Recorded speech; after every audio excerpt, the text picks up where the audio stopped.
ఈ మధ్య జిమ్ లో కొంతమంది పాపులర్ పీపుల్ చచ్చిపోవడం వల్ల జిమ్ కు పోతే ఎక్సర్సైజ్ చేస్తే చచ్చిపోతారనే విధమైన నెగిటివ్ ఫీలింగ్ వచ్చింది.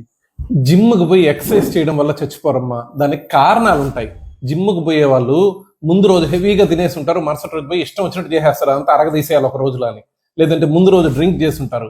హార్ట్ ఇష్యూస్ ఉంటాయి, స్ట్రెస్, విపరీతమైన స్ట్రెస్ ఉండే వల్ల జిమ్ లో హెవీగా ఎగ్జాస్టింగ్ ఎక్సర్సైజ్ చేస్తే హార్ట్ ప్రాబ్లం వచ్చే ఒక హార్ట్ అటాక్ వచ్చే ఛాన్స్ ఉంటుంది.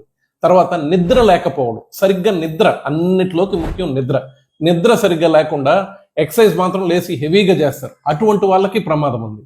కాబట్టి జిమ్ లో ఎగ్జాస్టివ్ ఎక్సర్సైజెస్ చేసేటప్పుడు, అంటే హెవీగా గుండె చప్పుడు పెరిగిపోయే అంత ఎగ్జాస్టివ్ ఎక్సర్సైజెస్ చేసేటప్పుడు ఖచ్చితంగా పక్కన ట్రైనర్ ఉండేలా చూసుకోండి, తను మిమ్మల్ని డైరెక్ట్ చేస్తారు. వెయిట్ లిఫ్టింగ్ అంటే ఒకే రోజు 10 కిలోలు 50 కిలోలు ఎత్తడం కాదు, రోజు 1 కిలో ఎత్తిన, ప్రతిరోజు కన్సిస్టెంట్ గా ఎత్తితే చాలు. సింపుల్ గా స్ట్రెంథనింగ్ ఎక్సర్సైజ్ చేయండి, హార్ట్ రేట్ పెరగకుండా ఉంటుంది, మజిల్స్ స్ట్రెంథన్ అవుతాయి, బేసల్ మెటబాలిక్ రేట్ పెరుగుతుంది, వెయిట్ లాస్ అవుతుంది, బాడీ ఫిట్ గా తయారవుతుంది.